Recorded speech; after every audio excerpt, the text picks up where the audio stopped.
भगवान यदि ये देखते कि 56 प्रकार के ही भोग से मैं रीझता हूं, नहीं, यदि ऐसा होता तो 56 प्रकार के भोगों का त्याग करके विदुर जी के यहाँ विदुरानी के हाथों से भगवान केले के छिलके नहीं खाए। भगवान ने तो केले के छिलके तक पा लिए थे। परीक्षित ने चरणों में प्रणाम किया, गुरुदेव क्या सच में जिन्होंने गर्भ में आकर मेरी रक्षा की उन्होंने केले के छिलके पाए? बोले हाँ गुरुदेव, मैं सुनना चाहता हूँ, मुझे उस कथा को सुनाओ ना। सुखदेव स्वामी कहते हैं, राजन, वर्णन उस समय का है जब कौरव और पांडवों के युद्ध की व्यवस्था बन रही थी। द्वारिकाधीश शांति दूत बनकर इस युद्ध को रोकना चाहते थे कि युद्ध रुक जाए, लेकिन दुर्योधन नहीं माना। सुच्चग्रम नहीं वदास्यामि बिना युद्धेन केशव, बिना युद्ध के सुई के अग्रिम हिस्से के बराबर भी धरती का टुकड़ा पांडवों को नहीं दूंगा। युद्ध करें भले ही सारा राज्य ले लें। बहुत समझाया, नहीं माना। भगवान जाने लगे तो हाथ पकड़कर कहने लगा, द्वारिकाधीश, अंदर मैया ने 56 प्रकार के व्यंजन बनाए हैं, जरा दोनों बैठकर उनको पाते हैं। गोविंद ने हाथ छुटाया और कहा, 3 परिस्थितियों में भोजन किया जाता है, भाव में, अभाव में और प्रभाव में। अरे ना तो तेरा खिलाने का अभाव, न मेरे यहाँ खाने का अभाव, और न ही तेरा मुझ पर कोई प्रभाव, इसलिए भोजन करने का तो प्रश्न ही उत्पन्न नहीं होता। और रही बात आज के भोजन की, आज यदि कुछ पाऊंगा तो आज मुझे विदुर जी के यहीं का ही पाना, ये मेरी प्रतिज्ञा है।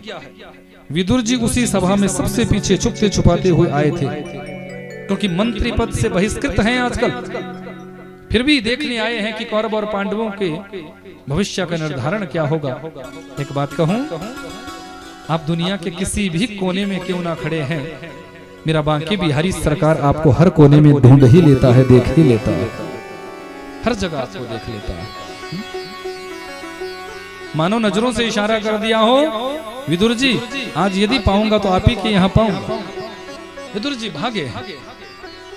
कन्हैया ने कहा है तो ये झूठ नहीं बोलते, ये आएंगे जरूर। विदुरानी से कहा, देवी कन्हैया आने वाले हैं, मैं बाजार जाकर कुछ खाने पीने की व्यवस्था करके आता हूँ, तब तक तुम इस कुटिया को सजाओ संवारो, वो जल्दी ही आ रहे होंगे, आते ही होंगे। विदुरानी बड़ी प्रसन्न हो गई है, तन्मयता से स्नान करने के लिए तत्पर हुई है, स्नान करने में डूबी हुई है। मन में भाव है कि कन्हैया आएंगे, कन्हैया आएंगे। मेरे गोविंद द्वार पर आए हैं, सांकर खटखटाई है। बुआ, अरे काकी मैं आ गया हूँ, दौड़ी है, भूल गई कि मैं गीले वस्त्रों में हूँ। गीले वस्त्रों में ही द्वार खोलने के लिए दौड़ पड़ी। मेरे गोविंद ने अपना पीताम्बर शरीर पर उड़ा दिया। अरे काकी तो ये भी भूल गई कि मैं गीले ही वस्त्रों में आ गई हूँ।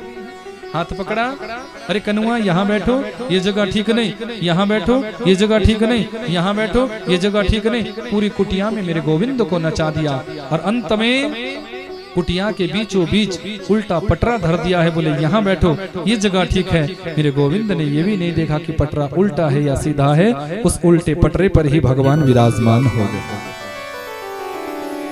वहीं पर विराजमान हो गए। पेट पर हाथ फेरा, काकी जी बड़ी दूर से आया हूँ, भूख लगी है, कुछ पाना चाहता हूँ, कुछ पाना चाहता हूँ, कुछ लाओ ना। हाँ, आपके काका जी बाजार गए व्यवस्था करने के लिए, पर शायद उनको आने में विलंब हो जाएगा, उनको आने में विलंब हो जाएगा, इसलिए जब तक वो आते हैं ना तब तक यहाँ पास में ही कदली बन है, रोज मैं जल देती हूँ, बड़े मीठे कदली लगे होंगे, अभी कुछ फल तोड़ कर लाती हूँ। दौड़ी है, एक डलिया में केले के फल तोड़ कर लाई है, सामने पत्तल बिछाई है, भाव में ऐसी निमग्न हो गई है, ऐसी डूब गई है, पता ही नहीं कि मैं क्या कर रही हूँ। केले के फल को खोलना प्रारंभ किया, जो फल भाग है उसको एक तरफ फेंक रही है और जो छिलका है उसको पत्तल पर परोस रही है। मेरे गोविंद ने ये नहीं देखा कि काकी ने फल परोसा है या छिलका। आज मेरे गोविंद केले के छिलके पाना ही प्रारंभ कर गए। एक नहीं, दो नहीं, 5-7 छिलके भगवान खा गए। उसी समय विदुर जी आए हैं। इस दृश्य को जब देखा तो विदुर जी कहने लगे, देवी ये तुम क्या कर रही हो, भगवान को छिलके खिला रही हो। विदुरानी का भाव टूटा, अरे कन्हैया मैं तो पागल हूं, पर तुम भी मेरे साथ पागल बन गए।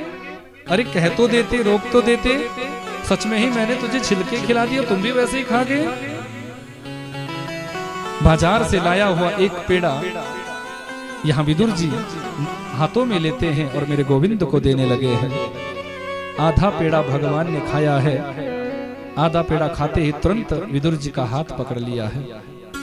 काका जी सत्य कहूंगा, काकी जी के छिलकों में जो मिठास थी, जो प्रेम था, वो बाजार के इन पेड़ों में वो मिठास, वो प्रेम नहीं है। क्योंकि इसमें काकी जी का अनुराग छुपा हुआ था, भाव छुपा हुआ कि भाव का भूखा हूं मैं, भाव ही एक सार है। भाव से जो भजता मुझे, भव से बेड़ा पार है। भाव बिन देवे मुझे, मैं कभी लेता नहीं। भाव से एक पत्र देवे, वो मुझे स्वीकार है। बांध लेते भक्त मुझको प्रेम की जंजीर में, इसीलिए इस धरती पर होता मेरा अवतार है।